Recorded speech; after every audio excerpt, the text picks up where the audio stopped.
Hello and welcome to another episode of Nice News. My name is Fernando, a GP in the United Kingdom. Today we'll be discussing the NICE guidance and advice published in July 2023, specifically for primary care. This month we're focusing on obesity, atrial fibrillation and alcohol misuse.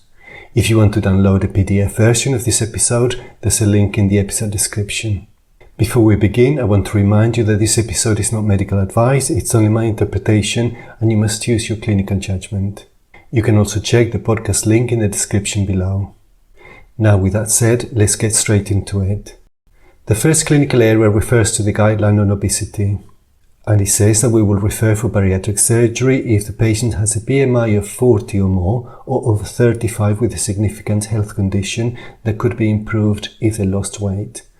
The BMI threshold is reduced by 2.5 for South Asian, Chinese, other Asian, Middle Eastern, Black African or Afro-Caribbean family background to account for the fact that these groups are prone to central adiposity with cardiometabolic risks at a lower BMI.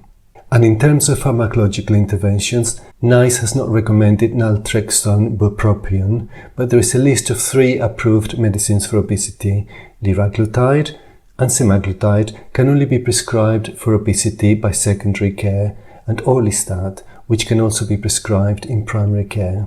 The prescribing criteria are as follows. Liraglutide is a BMI of 35 or 32.5 for members of non-white groups, and non-diabetic hyperglycemia, and a high risk of cardiovascular disease. For semaglutide, it's a BMI of 35 or 30 if they meet certain referral criteria, but the BMI threshold will be reduced by 2.5 as well for people from non-white family backgrounds, and they must have at least one weight-related comorbidity. We will consider stopping if less than 5% of the initial weight has been lost after 6 months, and we will use it for a maximum of 2 years. Orlistat, which is the one that we can prescribe in primary care, can be prescribed with a BMI of 30 or more or 28 or more with associated risk factors. It should not be used with other drugs aimed at weight reduction, and we should continue beyond 3 months only if the person has lost at least 5% of the initial body weight. However, rates of weight loss may be slower in people with type 2 diabetes, so less strict goals may apply to them.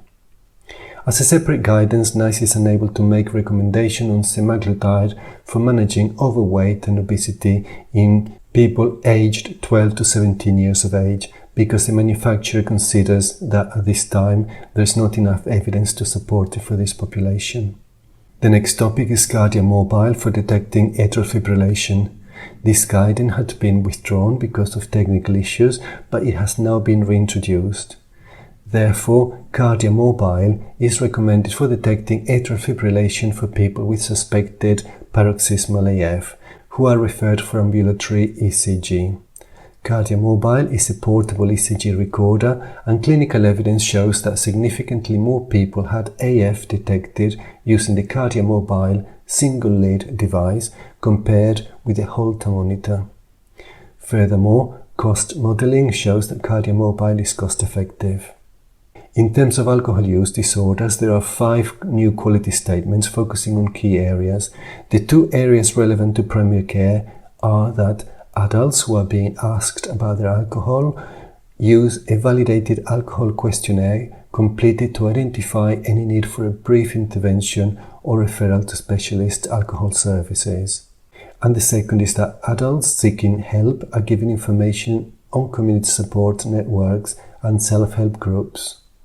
Next, I will also mention that there is a first ever NICE guideline on vitamin B12 deficiency, which at the moment is only in draft form. It basically says that older people with unexplained fatigue or mental health problems should be offered a vitamin B12 test. The draft publication offers recommendations on how to diagnose it and treat it. I will not say much more because being in draft it is likely to change, but it is something that we can look forward to in the near future. If you want to see the draft document or take part in their consultation, I have put the link in the episode description. And lastly, we will end with the sad news that NICE is to stop supplying print copies of the BNF. The guidance will now only be in digital format, either online or as a mobile app. So if you have one of these printed copies of the BNF lying around, look after it, because given enough time, it may eventually become an important historic item. We have come to the end of this video. I hope that you have found it useful, and if so, please hit the like and subscribe buttons. Thank you for watching, and goodbye.